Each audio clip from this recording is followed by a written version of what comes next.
నమస్తే, welcome to ప్రజానాడి news. నేను మీ రణజిత్. నిన్న మంగళవారం రాష్ట్ర సిఎస్సి గారైతే సంజయ్ జాజు గారైతే బాధ్యతలు స్వీకరించారు అనేటువంటి విషయాన్ని కూడా మనం ఒకసారి చూడవచ్చు. వెలుగులో వచ్చినటువంటి ఒక ఐటమ్ ఒకసారి విశ్లేషించే ప్రయత్నం చేస్తాం.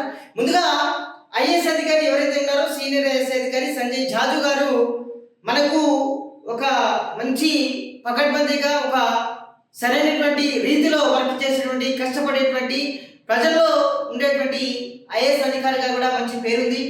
ఇంకా కూడా ముఖ్యంగా చెప్పుకోవాలంటే మనకు మీ సేవ వచ్చింది కదా, మీ సేవ తీసుకురావడంలో ప్రధాన పాత్ర పోషించినటువంటి వ్యక్తిగా కూడా సంజయ్ జాజు గారికి ఒక ప్రత్యేకమైనటువంటి గుర్తింపు ఉందని కూడా చెప్పక తప్పదండి. ఎందుకంటే ఇప్పుడున్న తరుణంలో ప్రతి ఒక్క ఆన్లైన్లో కూడా ఇవన్నీ పనులు సక్రమంగా సాగుతున్నాయి, ఎలాంటి ఇబ్బందులు లేకుండా సాగుతున్నాయి అంటే కారణం సంజయ్ జాజు గారిని కూడా చెప్పడం జరిగింది. ఆ క్రెడిట్స్ అంతా కూడా మన ఐఏఎస్ అధికారి సంజయ్ జాజు గారికి. ఒకసారి చూద్దాం, వెళ్దాం. తెలంగాణ సెంటిమెంట్ ను గౌరవిస్తూ కమిట్మెంట్ తో పనిచేస్తా సిఎస్ గా బాధ్యతలు స్వీకరించిన సంజయ్ జాజు. రాష్ట్ర ప్రభుత్వ ప్రధాన కార్యదర్శిగా సంజయ్ జాజు మంగళవారం బాధ్యతలు స్వీకరించారు. తెలంగాణ సెంటిమెంట్ ను గౌరవిస్తూ ఇక్కడి ప్రజల ఆకాంక్షలకు తగ్గట్టుగా పూర్తి నిబద్ధతతో విధులు నిర్వహిస్తారని స్పష్టం చేశారు. ఇక రాష్ట్ర అంటే వెలుగుతూ మాట్లాడిన అదేవిధంగా రాష్ట్ర ప్రజల పట్ల ఇక్కడి భౌగోళిక సామాజిక పరిస్థితుల పట్ల తనకు పూర్తిగా అవగాహనతో పాటు ఎంతో గౌరవం ఉందని పేర్కొన్నారు. రాష్ట్ర సమగ్ర అభివృద్ధికి ప్రభుత్వ సంక్షేమ పథకాలను క్షేత్రస్థాయిలోకి సమర్థవంతంగా తీసుకెళ్ళడానికి ఒక నిర్దిష్ట ప్రణాళికతో ముందుకు సాగుతారని వివరించారు. ఎందుకంటే అతనికి ఒక తెలంగాణ అంటే ఒక ఎమోషన్, తెలంగాణ అంటే ఒక గౌరవం ఉందని కూడా అతను చెప్తున్నటువంటి పరిస్థితి. నిజంగా ఒక నిబద్ధతతో పనిచేసి ప్రజల యొక్క సమస్యలను గ్రౌండ్ లెవెల్ ఎట్లా ఉన్నాయో తెలుసుకొని వాటిని సంబంధిత అధికారులతో వాటిని పరిష్కరించే ప్రయత్నం చేస్తా ఈ యొక్క తెలంగాణ కాంగ్రెస్ ప్రభుత్వ హయాంలో కూడా అతను మాట్లాడుతున్నటువంటి పరిస్థితి.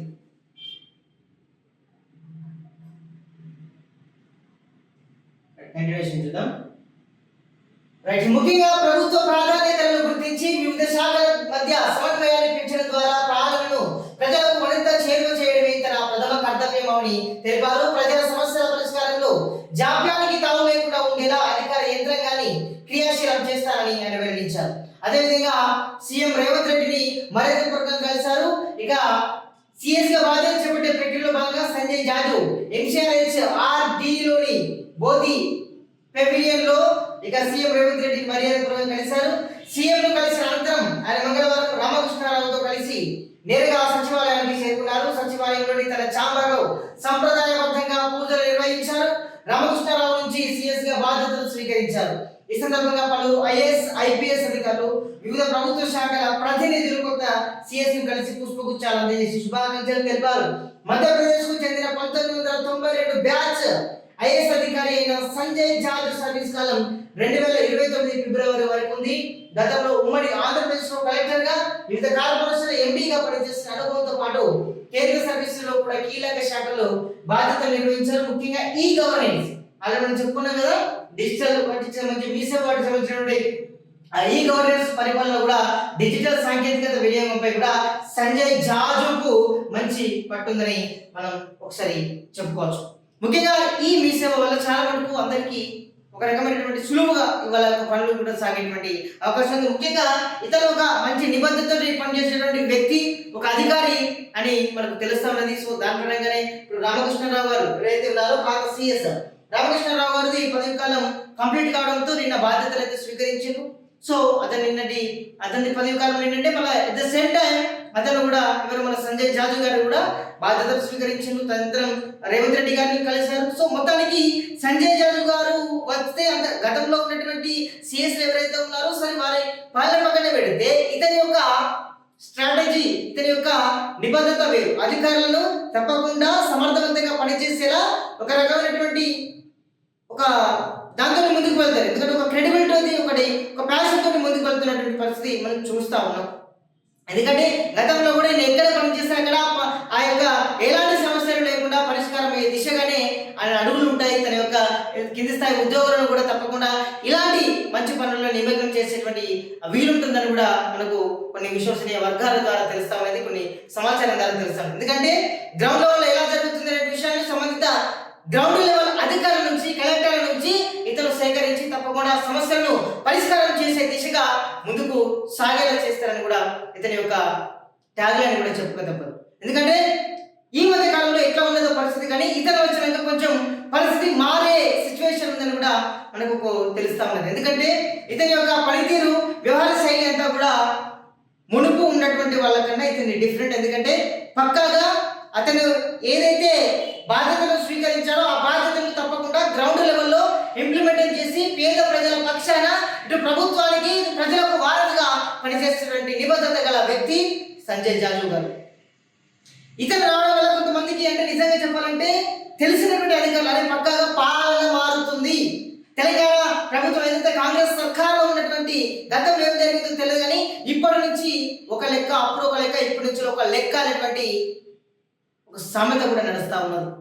సో ఇతను వచ్చినాక చూద్దాం. మన నిన్న బాధ్యత స్వీకరించడం, ఇవాళ కూడా ఆఫీస్కి వచ్చి సంబంధిత అధికారులతో కూడా భేటీ అయ్యేటువంటి అవకాశాలు ఉన్నట్లుగా తెలుస్తా ఉన్నది. దాంతో ప్రకారంగా అధికారులకు కూడా ఆల్రెడీ నిన్న ఇతను బాధ్యత స్వీకరించిన తదనంతరం మన వివిధ జిల్లాల నుంచి కూడా ఎవరైతే ఐఏఎస్ ఉన్నారో వాళ్ళంతా కూడా కలిసారు, వాళ్ళతో కూడా భేటీ అయ్యారు. ఇంకా ఎవరైతే కలవనటువంటి అధికారులతో కూడా భేటీ అయ్యి ఇంకా అతి త్వరలోనే అన్ని జిల్లాల కలెక్టర్లతో ఒక సమావేశం ఏర్పాటు చేసి దిశానిర్దేశం చేయనున్నట్లుగా అనేది మనకు స్పష్టంగా తెలుస్తా ఉన్నది. ఎందుకంటే పకడ్బందీగా పాలనను ప్రజలకు అందించాలనే ఒక మోటో ఉన్నటువంటి వ్యక్తి సంజయ్ జాజు గారు. ఇతని లాంటి అధికారులు వస్తే మనకు కూడా మంచి జరుగుతుంది అనేటువంటి ఒక భావన కలిగించేలా ఇతని యొక్క పాలన ఉండబోతుందని కూడా మనకు తెలుస్తా ఉంది. ఎందుకంటే గతంలో కూడా అనేక కార్యక్రమాలు చేసి మనం మామూలుగా గూగుల్ చేసినాం. అదేవిధంగా కొంతమంది అధికారుల నుంచి కూడా అంటే వాళ్ళ యొక్క నోటి వాక్యాన్ని కూడా విన్నాం. ఇతని యొక్క క్రెడిబిలిటీ అంతా కూడా, ఇతని యొక్క ప్యాషన్, ఇతని యొక్క వర్క్ ఎక్స్పీరియన్స్ అంతా కూడా మామూలుగా లేదు, సీనియారిటీ ఉంది. ఈ గవర్నెన్స్ లో కూడా ఇతనికి చాలా పట్టు ఉందని కూడా మనకు తెలుస్తుంది. మొత్తానికి అయితే ఇతను అంటే గతంతో పోలిస్తే ఇప్పుడు తెలంగాణ ప్రభుత్వంలో కూడా కొంచెం మార్పులు వచ్చేటువంటి అవకాశం ఉన్నదని కూడా మనకు తెలుస్తున్నది. సో దీని ప్రకారంగా ఇతని బాధ్యత స్వీకరించి ముందు ఎట్లా ఉంటుంది అనేటువంటి విషయాలు కూడా తెలుసు. కొంతమంది తెలంగాణ కొత్తగా వేవ్ రాబోతుందని చెప్పడం జరుగుతుంది. సో మొత్తానికి సంజయ్ జాజు గారు రావడంతో అధికారులు కూడా కొంచెం సంతృప్తి ఉన్నట్లుగా తెలుస్తా ఉంది. ఎందుకంటే మంచి నాలెడ్జ్ ఉన్నటువంటి వ్యక్తి, లేకపోతే పట్టున్నటువంటి వ్యక్తి రావడం, దానివల్ల కూడా జూనియర్లు కూడా నేర్చుకునేటువంటి అవకాశం ఉంటుంది. కాబట్టి కూడా కొంతమంది ఆనందం వ్యక్తం చేస్తున్నారు. ఆటోమేటిక్గా అంటే ఇద్దరిని కూడా ఒక మంచి పట్టున్న అధికారి కావాలని కూడా ఏదైతే ప్రభుత్వం తెచ్చుకున్నట్లుగా మనకు తెలుస్తా ఉంది. సో ఏది ఏమైనా కూడా అప్పటికి ఇప్పటికీ చాలా డిఫరెంట్ ఉంటుందని కూడా కొన్ని తెలుస్తా ఉన్నాయి. సో చూద్దాం ముందు ఏం జరుగుతుందో చూడాలి. కానీ నికర్సైనటువంటి అధికారిగా మాత్రం ఇతని మాత్రం పేరు.